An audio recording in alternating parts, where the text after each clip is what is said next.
வரி அல்லாத சொந்த வருவாய் 27,835 கோடி. ஒன்றிய அரசிலிருந்து வரி பகிர்வு வருவது 62,531 கோடி. ஒன்றிய அரசுடன் பெறப்படும் மானியங்கள் மற்றும் பகிர்வங்கள் 32,922. ஆக மொத்த வரி வருவாய் 3 லட்சம் கோடி என்று எஸ்டிமேட் செய்யப்பட்டுள்ளது.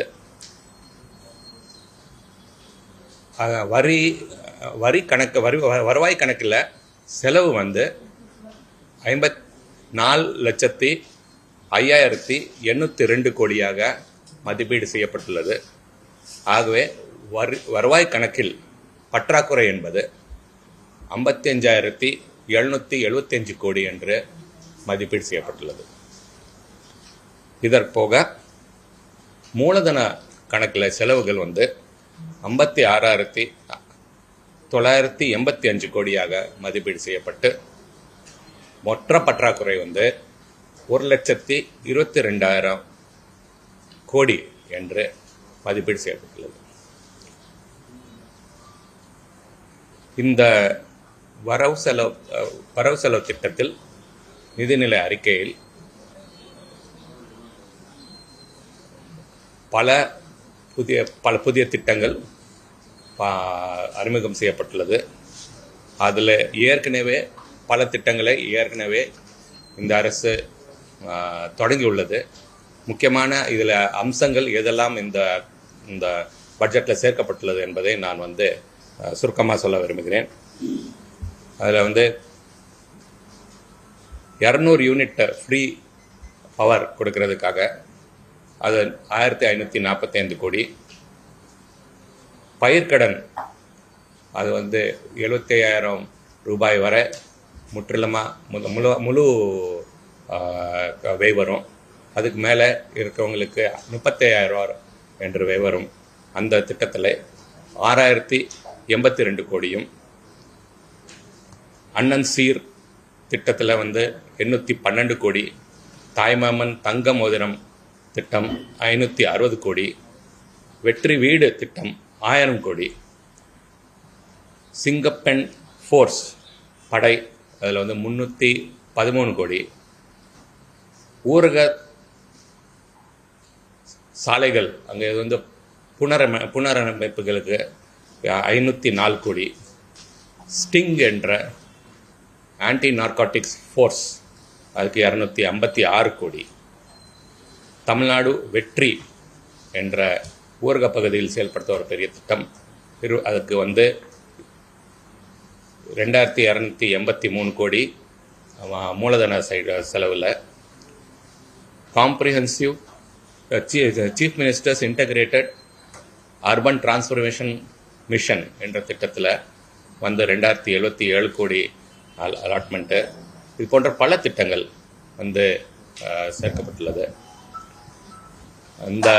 இந்த திட்டம் இந்த நிதிநிலை அறிக்கையில் மற்றும் இந்த வரவு செலவு திட்டம் ஒரு பேலன்ஸ்டான பேலன்ஸ் எஃபர்ட்டு.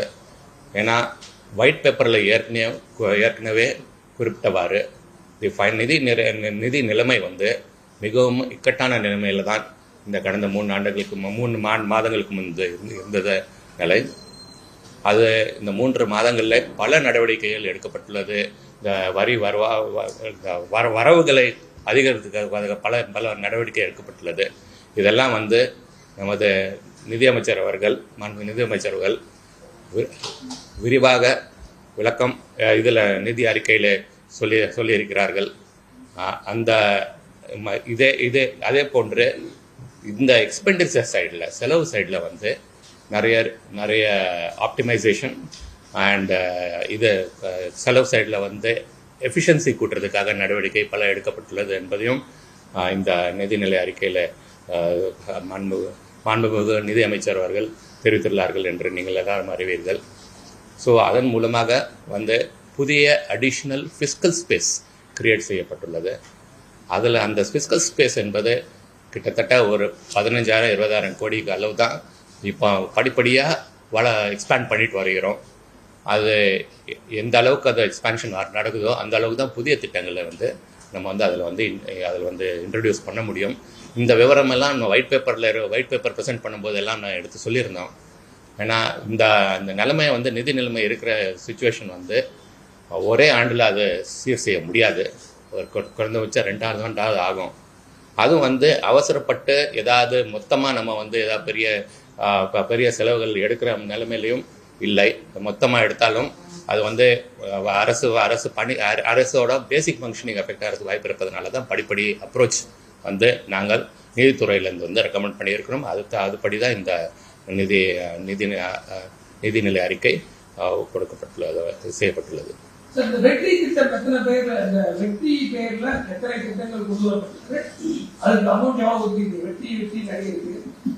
அது வந்து பல திட்டங்கள் இருக்குதுங்க. நீங்களே கணக்கு போட்டுடலாம். சம்மரைஸ் பண்ணி உங்களுக்கு தனியாக கொடுக்க சொல்றேன்.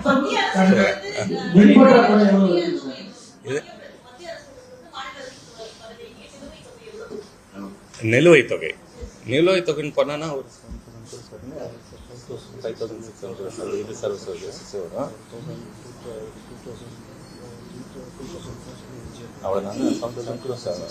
இந்த இருக்கிற இதில் வந்து சுமார் 7,000 கோடி வந்து வர வேண்டியது இருக்கு.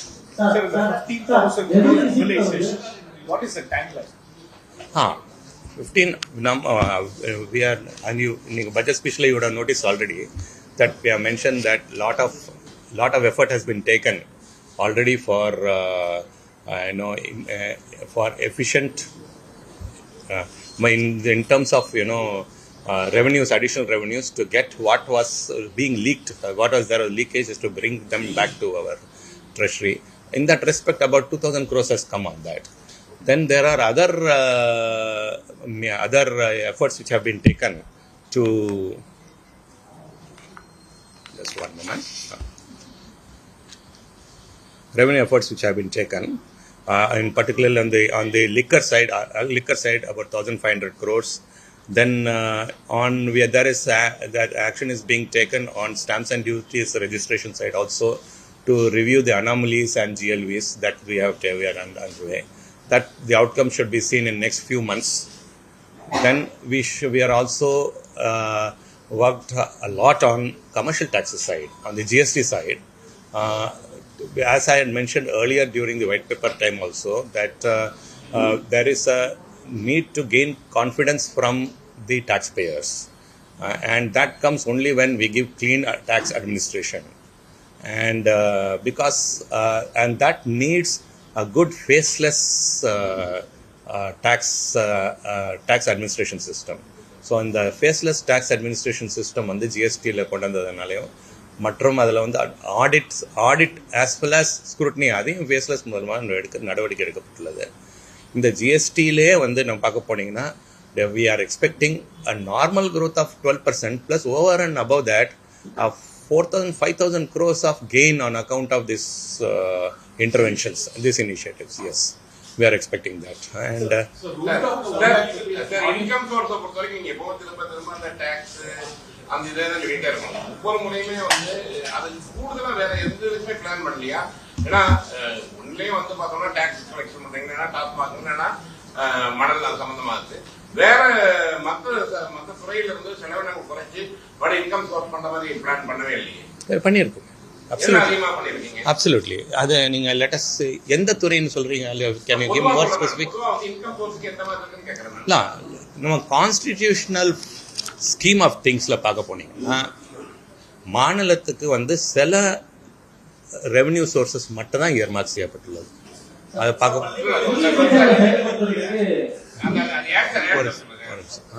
செய்யப்பட்டுள்ளது. ஸோ அதில் வந்து ஜிஎஸ்டி ஒன்று, ரெண்டாவது வந்து அதில் வந்து டேக்ஸ் ரேட்ஸ் வந்து இப்போ வந்து மாற்றம் செய்கிறதுக்கு நம்ம மாநிலத்துக்கு தற்போது அதிகாரம் இல்லை. அந்த டேக்ஸ் ரேட் வேரியேஷன் பண்ணணும்னா வெறும் ஜிஎஸ்டிசி கவுன்சில் தான் பண்ண முடியும். அதுக்கு அடுத்தது வந்து வேட்டில் வந்து petroleum as well as alcohol, இந்த ரெண்டுலேயும் இருக்குது. அதில் வந்து there is provision with state has, அதில் தான் ஸ்டேட் கொஞ்சம் லீவே அதில் மட்டும் தான் இருக்கிறது. ஆனால் இன்றைய நிலைமை எப்படின்னா பெட்ரோல் ப்ரைஸ் டீசல் ப்ரைஸ்லாம் ஏற்கனவே அதிகரித்து இருக்கிற நிலைமையில் கூடுதலாக டேக்ஸ் ரேட்டை வந்து புதிய சுமை நிதி சுமையை வந்து கொடுக்கறதுக்கு அந்த மாதிரி நிலைமை இப்போ இல்லை. அது அப்புறம் அடுத்தது லிக்கர் பார்த்தது என்னன்னா, லிக்கர் ஆல்ரெடி நம்ம வந்து tax, it's been taxed, one of the highest taxed in the rates in the around other states. அது தவிர பார்க்கணும்னா ஸ்டாம்ப்ஸ் அண்ட் ரிஜிஸ்ட்ரேஷனில் கொஞ்சம் ரேட்ஸை கொஞ்சம் மாற்றுறதுக்கு ப்ரொவிஷன் இருக்குது. அதில் ஒரு மைனர் சேஞ்சஸ் நாங்கள் கொண்டு வந்திருக்கோம். அதில் முக்கியமாக சேஞ்சஸ் பண்ண வேண்டியது வந்து கைட்லைன் வேல்யூயும் அனாமலிஸ் சில சிட்டிக்கு ஃபார் சென்னையில் பார்த்தீங்கன்னா சிட்டிக்குள்ளே ரேட்ஸ் கம்மி, சிட்டிக்கு வெளியில் ரேட்ஸ் அதிகமாக இருக்கிறது. இந்த மாதிரி அனாமலிஸ் கொஞ்சம் கரெக்ட் பண்ணுறது நடவடிக்கை எடுக்கப்பட்டு வருகிறது. அது இன்னும் 1-2 மாதங்களில் அது கரெக்ட் ஆகிடும். ஸோ இவ்வளோ தான் லிமிட்ஸ் இருக்குது பார்க்க போனீங்கன்னா. There are residual taxation power எல்லாம் ஒன்றிய அரசுக்கு தான் இருக்குது. ஸோ டாக்ஸேஷன் பொறுத்தவரை ரொம்ப limited flexibility with state governments. நம்ம மட்டும் இல்லை, தமிழ்நாடு மட்டும் இல்லை, எல்லா மாநிலங்களிலும் அந்த லிமிட்டட் ஃப்ளெக்சிபிலிட்டி இருக்கிறது தான் one of the complaints raised by all states. And அது பண்ணிட்டு வருது.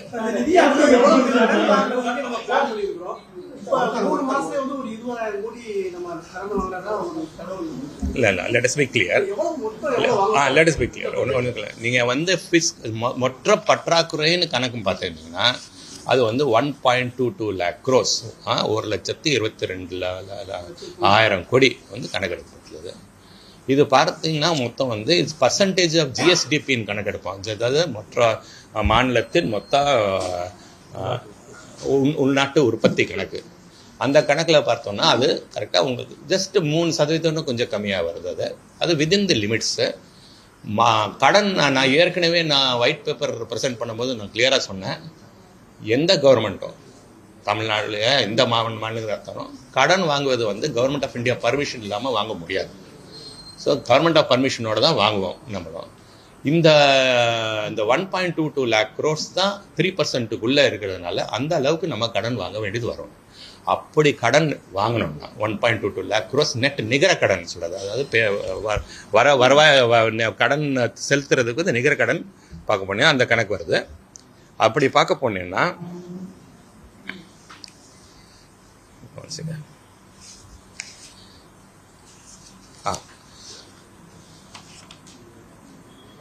அது பார்க்க போனோம்னா ஏற்கனவே நம்ம கடந்த ஆண்டு 14 சொன்னது கிட்டத்தட்ட 10 லட்சம் கோடி வந்து கடன் இருந்தது. இப்போ அது வந்து இந்த வருஷத்துக்கு இறுதியில் வந்து பார்க்க போனோம்னா கடன் குறைக்க முடியாது. That is B clear. நீங்கள் அடுத்த 50 வருஷத்துக்கு கூட கடனை வந்து குறைக்க முடியாது. அதை வருஷம் கூட தான் செய்யும். அதை கூடுற ரேட்டு வந்து வருவாய் வளர்றதோட கம்மியான ரேட்டில் கூடணும். அதாவது நம்ம இன்கம், நம்ம கடன், நம்ம வீட்டில் கடன் வாங்குறோம் இல்லையா, கடன் வாங்கினோன்னா வந்து நம்மளோட இன்கம் வந்து should rise faster than the கடனோட ரேட். சரிங்களா? ஸோ இதில் பார்க்க போனீங்கன்னா நீங்கள் இந்த கடனை வந்து கடந்த ஆண்டு வந்து 10 லட்சம் கோடி கடன் இருக்கும்போது அது வந்து ஜிஎஸ்டிபியில் வந்து 28% வந்து வருது. அவுட் ஆஃப் மொத்த மாநிலத்தின் மொத்த டொமஸ்டிக், அதாவது உள்நாட்டு உற்பத்தியில். இந்த 11.12 ஆகும்போது பார்க்க போனீங்கன்னா அது வந்து 27% குறையும். படிப்படியாக குறைகிறதுக்கு நடவடிக்கை எடுத்து வருது. ரெண்டாவது முக்கியமானது வந்து இன்னொரு முக்கியமான இண்டிகேட்டர் என்னன்னா, நம்ம வருவாய் எவ்வளோ நம்ம வருதோ, மொத்த வருவாய் எவ்வளோ வருதோ நம்ம பார்த்தீங்கன்னா 3.5 லட்சம் கோடின்னு சொன்னாலே கணக்கெடுத்தோம்மா.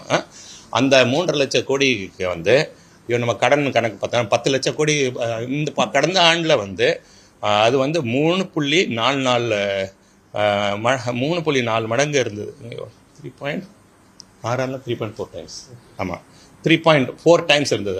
மொத்த ரெவன்யூ எவ்வளோ, மொத்த ரெவன்யூ ரிசீட்ஸோட 3.4 டைம்ஸ் இருந்தது கடந்த ஆண்டு கடன் அளவு.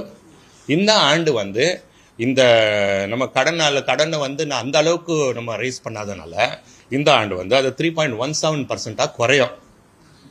ஸோ நம்ம என்ன பண்ணுறோன்னா, நான் கடந்த லாஸ்ட் டைம் நான் சொன்ன மாதிரி கடன் வாங்குறதுல தப்பு இல்லை, வளர்ச்சிக்காக கடன் வாங்கியே ஆகணும். ஆனால் கடன் வாங்குறது போது அது வந்து நம்ம ரெவன்யூ அது தக்குவார அதிகமாக கூடுனா தான் அது வந்து சரி. வீட்டில் வந்து ஜஸ்ட் பிகாஸ் நம்ம வந்து பேங்க்கில் கடன் கொடுக்கறதுனால நம்ம பேங்க்கில் கடன் வாங்க மாட்டோம் இல்லையா? நம்ம வரவு எவ்வளோ இருக்குன்னு பார்த்து தானே வாங்குவோம். அதே மாதிரி தான் நம்ம வருவாய் எவ்வளோ இருக்குது பார்த்து தான் அது தக்குவாறு தான் நம்ம கடன் வாங்குறதுக்கு. எந்ததுங்க? அதான் 1.22 lakhs 1.1 தான் சொன்னார். அதே தான் கடன் வேலை வரும். அதுதான் பற்றவரை சரி. ஆமாம் ஆமாம்.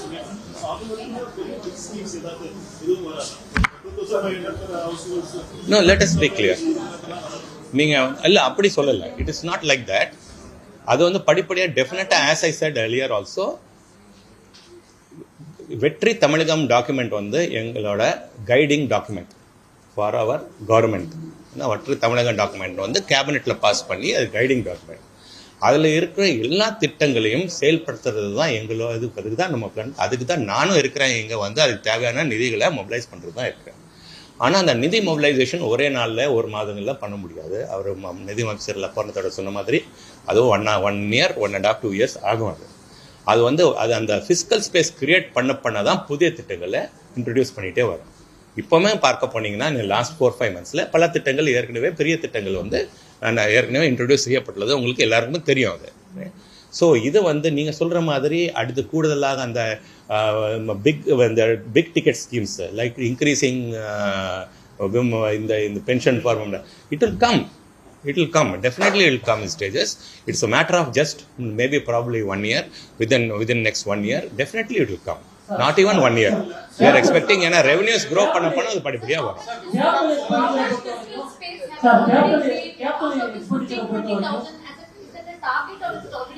No. What we pointed out was that about 15,000 crores we have additional fiscal space have been created from the revenue side.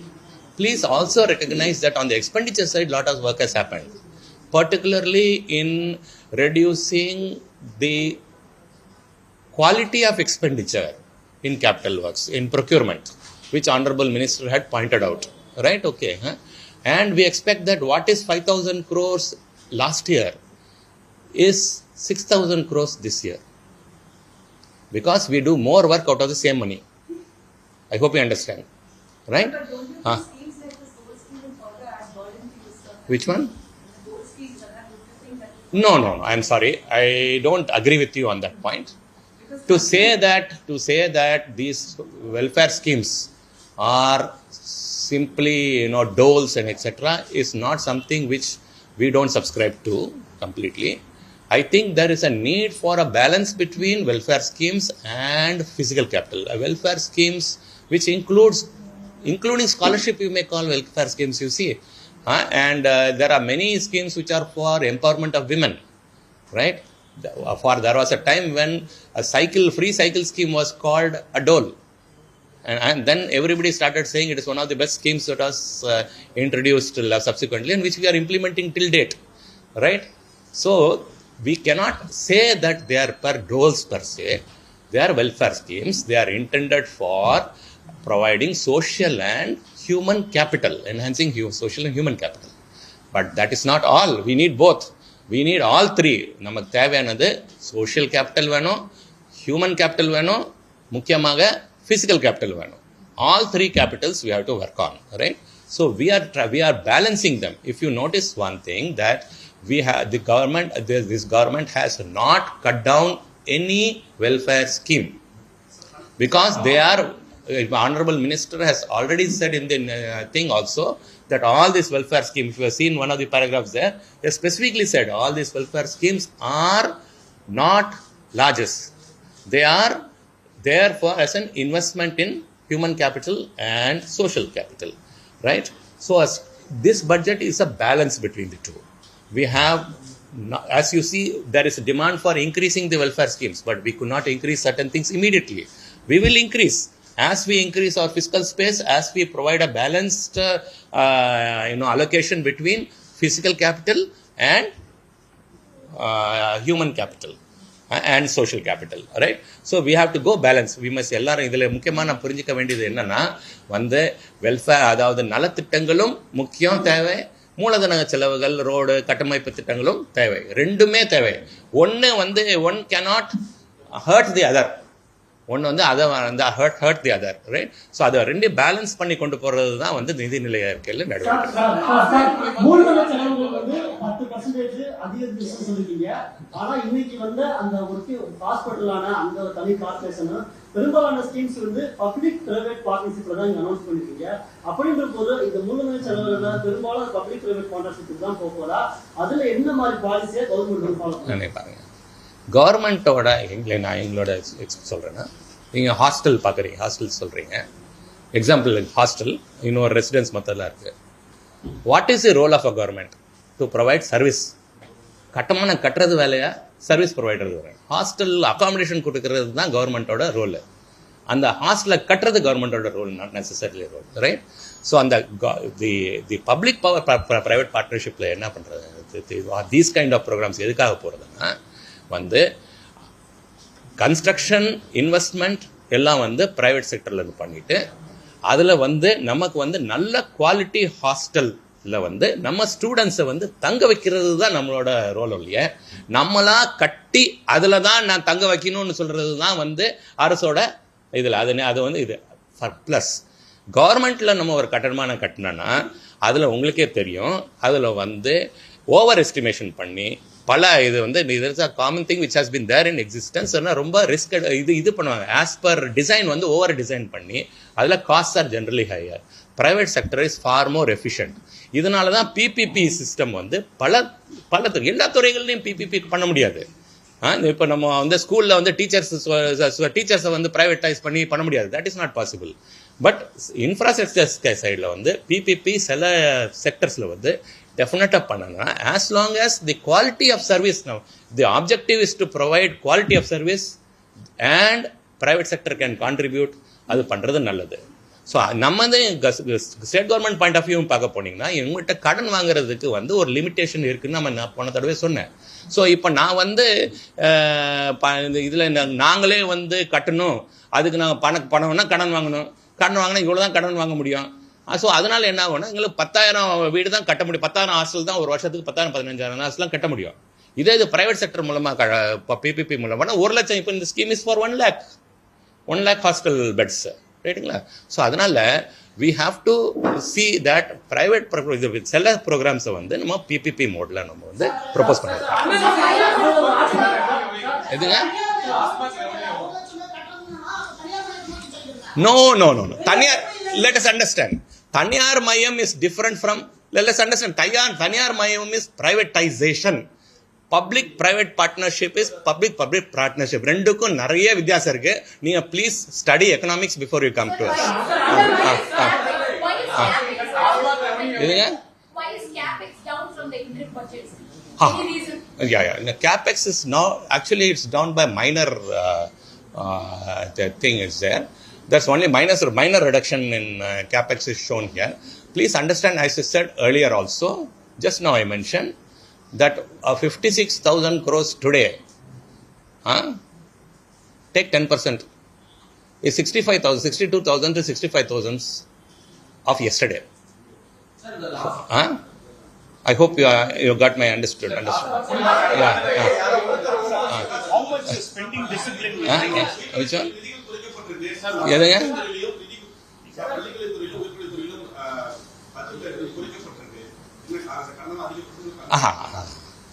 பள்ளி கல்வித்துறையை பொறுத்தவரை அதில் வந்து நீங்கள் வந்து எந்த திட்டமும் எதையும் குறைக்கவில்லை. First let us be clear. In fact புதிய திட்டங்களை அறிமுகம் படுத்தப்பட்டுள்ளது. நீங்கள் பார்த்தீங்கன்னா எல்லா பட்ஜெட்ஸில் பார்த்தீங்க, பட்ஜெட்டை டீட்டெயிலாக பாருங்கள். இல்லை நான் சொல்கிறேன், இல்லை அவர் சொல்கிறத முடிச்சிடுறேன், அவர் சொல்கிறத முடிச்சிடுறேன். அதில் என்ன ஆயிருக்குன்னா, பள்ளி கல்வித்துறையை பொறுத்தவரை அந்த எஸ்டிமேஷனில் வந்து நாங்கள் அப்புறமா என்ன பார்த்தோம்னு சொன்னால், அங்கே வந்து சேலரிஸ் எக்ஸ்பெண்டிச்சர் எஸ்டிமேஷன் கொஞ்சம் அதிகமாக ஆகியிருந்தது இன்டரிம் பட்ஜெட்டில். அதனால் வந்து அதை நாங்கள் கரெக்ட் பண்ணோம் இல்லையா? அதனால தான் அந்த கொஞ்சம் மைனர் கரெக்ஷன் ஒரு 1000 எவ்வளோ குறைஞ்சிருக்கு, 1000 crores என்னமோ குறைஞ்சிருக்கு. அவ்வளோ இட்ஸ் ஒன்லி பிகாஸ் அந்த என்னன்னா ஒரு இடத்துல வந்து சேலரி எக்ஸ்பெண்டிச்சர் வந்து அந்த இடத்துல கொஞ்சம் ஓவர் எஸ்டிமேஷன் ஆயிருந்தது. அது மட்டும் தான் குறைஞ்சிருக்கு. எந்த மேஜர் ஐட்டமும் குறையல. No item has been reduced. இதில் வந்து இன்ஃபேக்ட் நம்ம வந்து மெயின்டெனன்ஸ் இப்போ இந்த அதான் அது ஸோ ஸோ மெயின்டெனன்ஸ் அந்த இதில் எதுவும் குறைக்கப்படல. இன்ஃபேக்ட் நீங்கள் கணக்கெடுக்க பார்க்கணுன்னா எப்படி பார்க்கணுன்னா, போன வருஷம் பார்த்தீங்கன்னா செலவு வந்து ஆக்சுவல் செலவு ஸ்கூல் எஜுகேஷன் டிபார்ட்மெண்ட்டு 42,351 கோடி. 42,351 கோடி. இன்ட்ரீம் பட்ஜெட்டில் 48,531 கோடி. அதாவது ஒரு ஆண்டில் 6,000 கோடி அதிகமாக வந்து estimation without any new schemes. அதில் என்னென்னா சேலரி அந்த ஒரு பர்டிகுலர் இதில் டிமாண்டில் வந்து 1-2 டிமாண்டில் வந்து சேலரிஸ் கொஞ்சம் அதிகமாக எஸ்டிமேட் பண்ணதுனால அதை நாங்கள் கரெக்ட் பண்ணி 44,000 கோடியில் 44,500 கோடியில் கொண்டு வந்திருக்கோம். ஸோ இந்த ஆண்டு வந்து 42,351 கோடியிலேருந்து ஸ்கூல் எஜுகேஷனோட அலாட்மெண்ட் வந்து 44,527 கோடியாக அதிகரித்து இருக்கிறத நாங்கள் வந்து டிமாண்ட் குறைக்கல.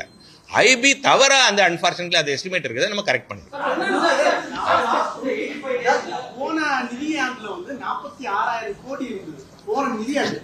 இல்லைங்க, நானும் ஒன்றும் பிரச்சனை இல்லைங்க. நானும் என் பட்ஜெட்டை வந்து 48,000 போட்டோம், இதே செலவு தான் ஆகும்.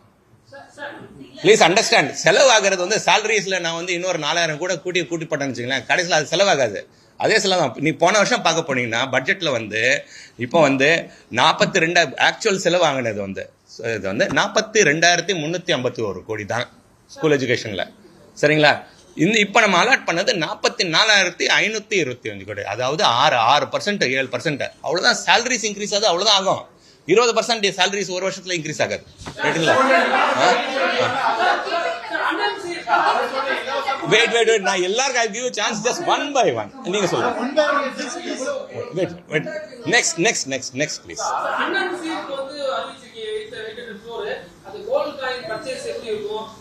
இது வந்து அந்த டீடைல்ஸ் வந்து அவங்க அங்கிருந்து கொடுத்துருவாங்க, அந்த ரெஸ்பெக்டிவ் டிபார்ட்மெண்ட் கொடுப்பாங்க. நாங்க வந்து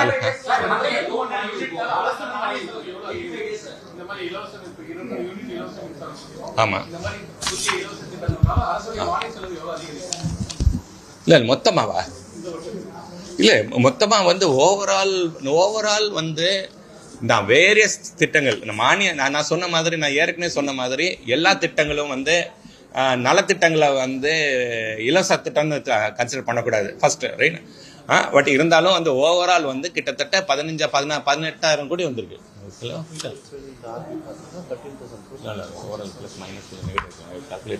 18,000 கோடி என்னமோ வந்தது. 18,000 அவ்வளவுதான் எங்களால இந்த வருஷம் ப்ரொவைட் பண்ண முடிஞ்சது. Unfortunately we would like to provide more.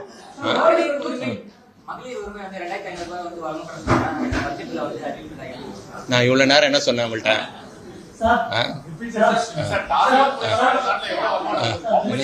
How much spending discipline will bring in, sir? Mobilization side of spending discipline, as we said, on spending discipline is as important as revenue mobilization. On spending discipline, definitely, as we can see in all procurements which we are seeing a minimum saving of 10 years upon the sector in which it is going.